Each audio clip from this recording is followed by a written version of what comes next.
If nobody is texting you tonight, good. Seriously. Because there is a period in your life that feels terrible while you're inside it, and ridiculously valuable once it's gone.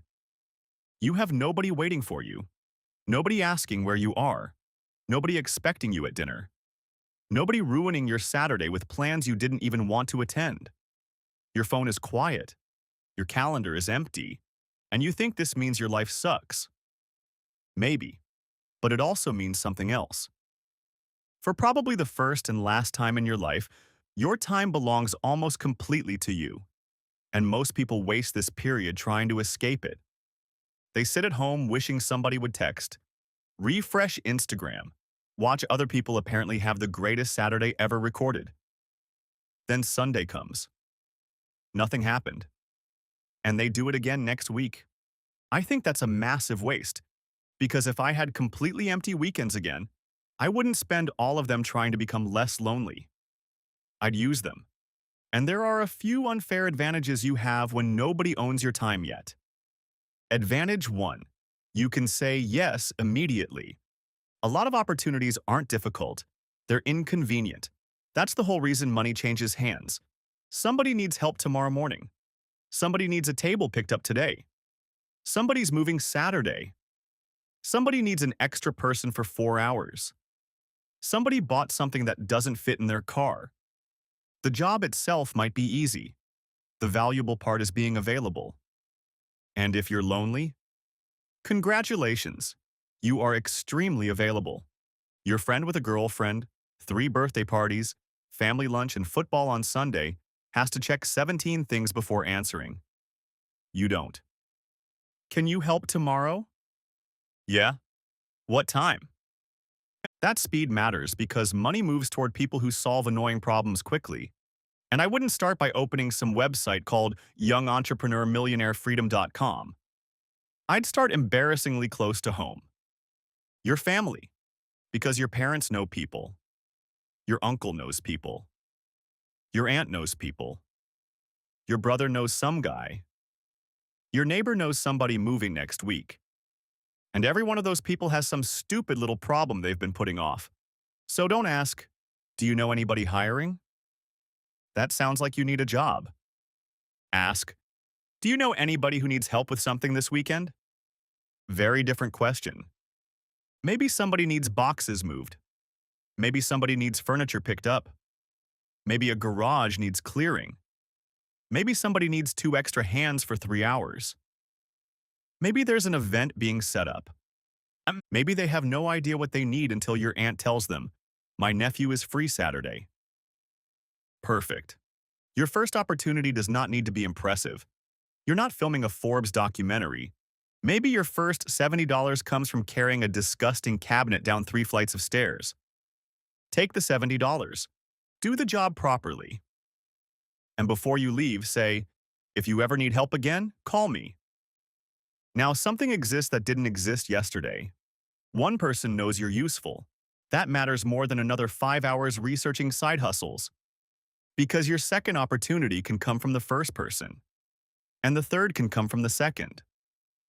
You're not trying to build a business yet. You're trying to become the person people think of when something needs doing. That brings us to advantage number 2. Advantage 2. You can look for problems instead of jobs. I think people make earning extra money much harder than it needs to be. They ask, what side hustle should I start? Wrong question. Look around. What is annoying somebody? That's usually where the money is. Somebody has a basement full of junk. Somebody bought a wardrobe and has absolutely no desire to assemble it. Somebody has 6 things in their garage they've been saying they'll sell since 2022. Somebody needs something delivered. Somebody is moving. Somebody is short one person Saturday. Somebody has an entire afternoon of work they would happily exchange for $50 or $100 just so they don't have to deal with it. Money doesn't sit in a secret vault waiting for entrepreneurs to discover it. It moves between people constantly, usually because one person wants a problem to disappear. So make yourself available to problems. If your family has nothing, move one circle outward. Local Facebook groups, marketplace, Neighborhood groups, your actual town, not a Discord server where 17-year-olds call each other CEO. Real people, real problems. Someone posts, need help unloading tomorrow. Message them. Someone needs furniture moved. Message them. Basic furniture assembled and you've done it before? Message them. Someone needs something picked up? Message them. You do not need a logo. You need somebody with an annoying Saturday. That's the customer. And this leads into something I think lonely or shy people massively underestimate. Advantage 3. Strangers are practice mode. Imagine you answer some local post. A guy needs help moving a cabinet. You show up. You're slightly awkward. Conversation isn't amazing. You make $60. Then you leave. Do you know what happens afterward? Almost nothing. That guy is not sitting at dinner later saying, I need to deeply analyze the personality of the cabinet boy. He has his own problems. This is one of the greatest things about temporary interactions. The stakes are tiny. You can experiment. Talk a little more than you normally would. Ask the question. Negotiate the price. Make the phone call instead of sending 12 messages. Knock on the door. Introduce yourself. Maybe you're awkward. Fine. The cabinet survives. You survive. Everyone continues with their day. Then do it again. Confidence gets treated like this mysterious personality trait you're supposed to somehow develop in your bedroom. I think that's backwards. You need repetitions and small paid jobs with people you may never see again. Fantastic repetitions. You're not standing at a party desperately trying to think of something interesting to say. There's already a reason you're there. There's a desk. The desk needs moving. Beautiful. Social interaction with instructions. And if you embarrass yourself slightly, fantastic. New character unlocked. Next Saturday. Advantage 4. If you have a car, you own a very small logistics company. Not literally. Do not print business cards. But think about what a car actually lets you do. You can move things. And moving things has value. I'd start looking at free listings on Marketplace. People give away absurd stuff. Not always because it's worthless. Sometimes they just want it gone today. There is a huge difference between this desk has no value and I would rather lose $50 than spend my Saturday answering 15 Marketplace messages about this desk. That second person is your friend. If something is free, 5 minutes away, fits in the car, and you can see similar ones actually selling, pick it up. Clean it. Take 6 decent photos. List it. Done. Do not turn this into Shark Tank. You found a desk. Relax. And definitely don't drive 90 minutes to pick up a free IKEA chair so you can potentially earn $17 after petrol. Use your brain. But somebody around the corner wants a decent table gone by lunch? That can be money. You pick it up at 10, clean it at 11. Photograph it outside where it doesn't look like you found it during a police raid. List it. Somebody comes at 4, they give you $80. Your previously worthless Saturday is now worth $80. And something more interesting happened. You learned where value actually comes from. The first person had the object, but no patience. You had patience. The second person wanted the object, but didn't want to hunt through 20 free listings and scrub somebody else's coffee stains off it. You stood in the middle. That's money. Convenience on one side, convenience on the other. And before you even search Marketplace, ask your relatives one dangerous question. Do you have anything you were going to throw away? Because there is a decent chance somebody in your family has an entire business buried behind their lawnmower. Old bike, weights, tools, furniture, electronics, a mirror, a cabinet, a printer from the Jurassic period. Some of it is useless, some isn't. Tell them, I'll sell it and we split the money. Or if they genuinely just want it gone, can I have it? Suddenly Saturday has inventory. Maybe you make $120. Maybe you discover that nobody in your country wants a 14-year-old printer. Both are useful information because you did something. And once you start doing things, you start noticing things, which is advantage number 5. Advantage 5. People tell you how to make money without realizing it. You need to become slightly weird about complaints, not emotionally, financially. Somebody says, "My basement is full of crap." Interesting. "I bought this thing, but it won't fit in my car." Interesting. "I've been meaning to sell these for months."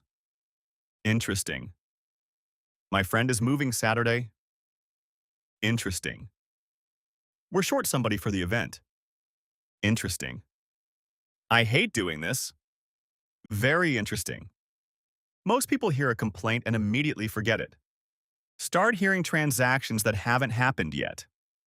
Because buried inside a lot of complaints is basically, "I would give somebody money to make this disappear." Now, not every complaint is a business opportunity. Your uncle complaining about his marriage is probably not your next startup. Leave that one. But practical inconvenience? Listen, ask another question. What exactly do you need done? How long would it take? Do I need to bring anything? Then you can talk money. And don't become the cheapest human being in your city just because your calendar is empty. $50 for an hour? Nice. $50 for 9 hours carrying bricks? Your loneliness is not that severe. Go home. Availability has value. Your time still has value too. And after you've done a few random jobs, something important starts happening. Patterns. Advantage 6. You don't have to invent a business. This is where people waste months. They sit in their bedroom thinking, "What business should I start?" They make a Notion page. Choose a name.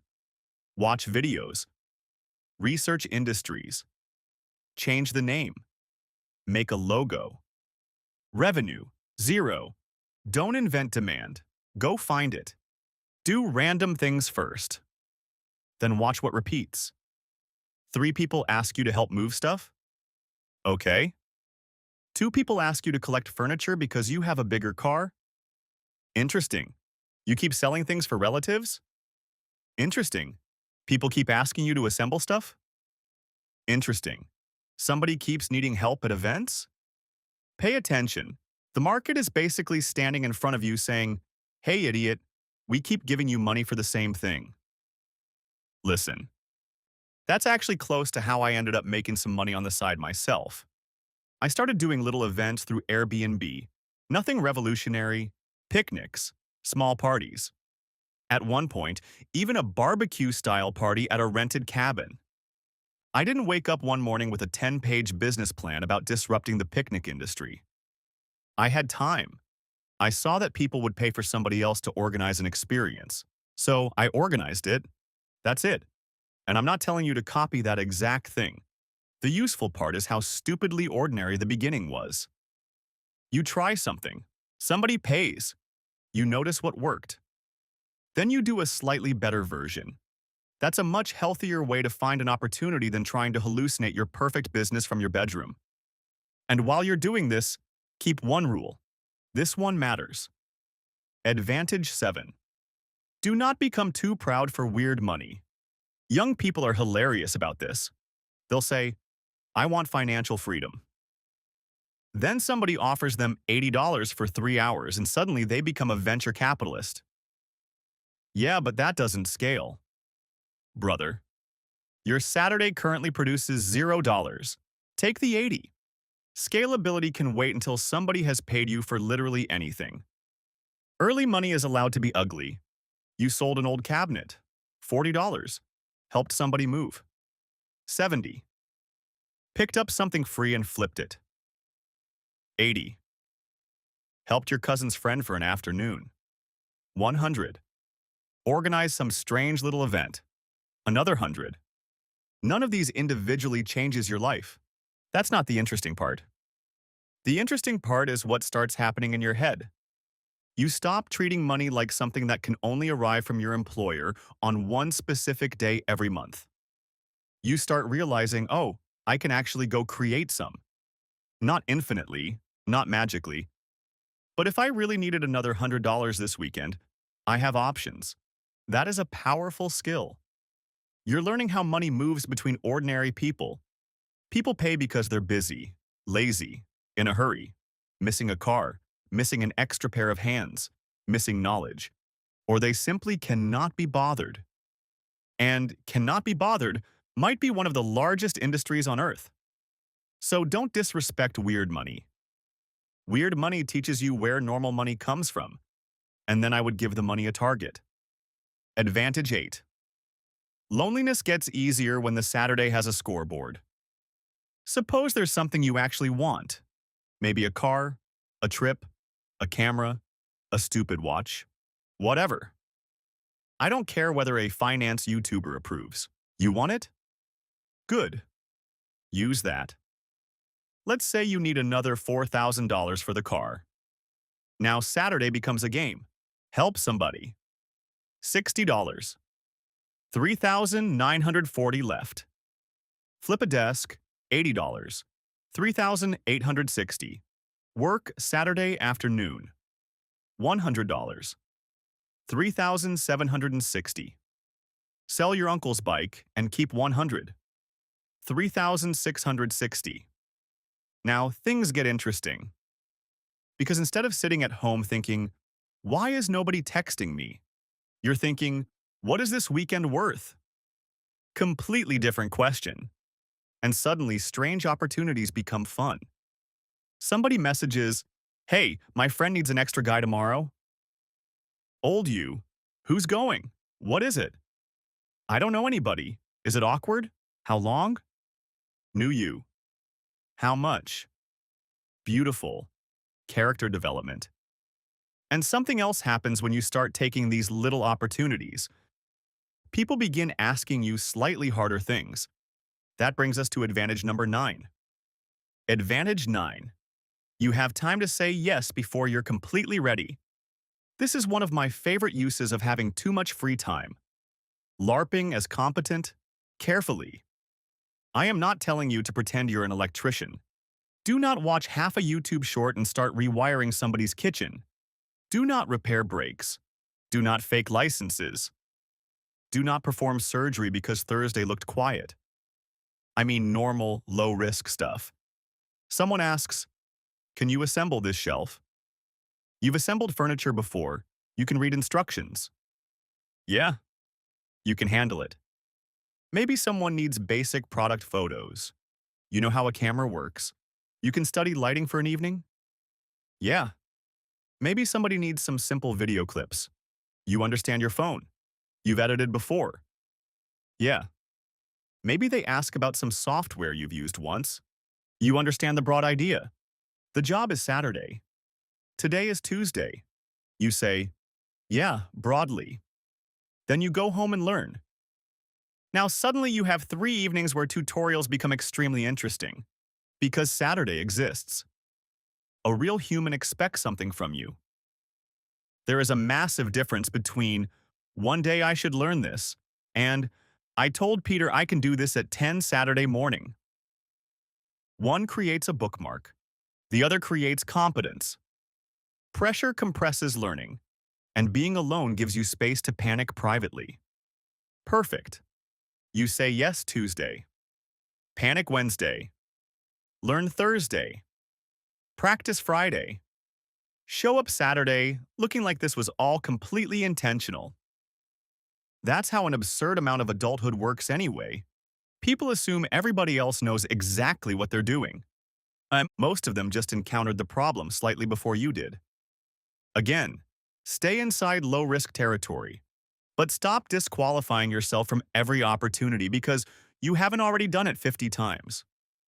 Sometimes somebody less qualified than you is currently getting paid simply because they answered, yeah, I can do that. And then they learned. That one should bother you a little. Advantage 10. You can create obligations on purpose. This one has almost nothing to do with money, and I think it may be the most important point in the video.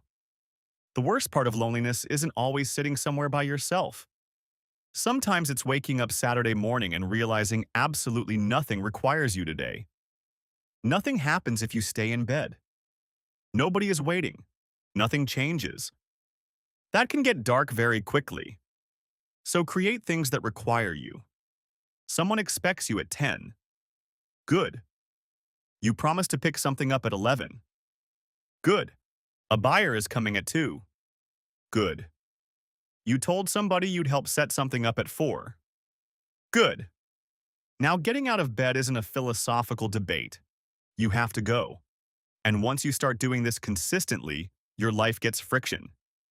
Messages, addresses, people, small problems, things you have to learn, things you have to finish, a reason to shower before noon, all extremely advanced technology. And then something funny can happen. You may stop feeling as lonely. Not because you found some magical cure, because you accidentally built a life that involves other people. There's somebody at the pickup, somebody at the job, somebody buying the thing, somebody introduced you to somebody else. Maybe that person calls again. Maybe you end up getting coffee afterward. Maybe nothing happens. Doesn't matter. You're no longer sitting in your room trying to manufacture a social life out of thin air. You're doing things. And doing things creates collisions with other humans, which is a much more natural way to meet people anyway. There's already a reason for both of you to be there. You're not standing in some bar thinking, please like me. You're carrying the same stupid table. Much easier. Advantage 11, you can turn the whole thing into a game. If I were in that period again, I'd give myself one rule. One empty Saturday. One attempt to make money. That's it. Not, I need to become an entrepreneur. Relax. Not, I need 7 income streams. Please stop. Not, I need passive income. You have been awake for 6 hours and haven't left the house. Nothing about this income is going to be passive. Just ask, can I turn this completely empty Saturday into $100? That's the game. Maybe you fail. Fine. Do it next Saturday. Ask family. Check local groups. Look at Marketplace. Sell something for somebody. Say yes to one strange job. Try another thing. You'll start learning surprisingly quickly. Certain furniture sells instantly. Certain furniture will remain on Marketplace until the sun explodes. Certain people constantly need extra help. Certain skills are bizarrely valuable. Certain jobs pay terribly. Certain inconveniences make people throw money at whoever removes them. Now you're learning money in the real world. Not from a graph. Not from some guy standing next to a rented Lamborghini. You're watching $50 physically move from another person's pocket into yours because you made their afternoon easier. That lesson sticks. And eventually you become resourceful.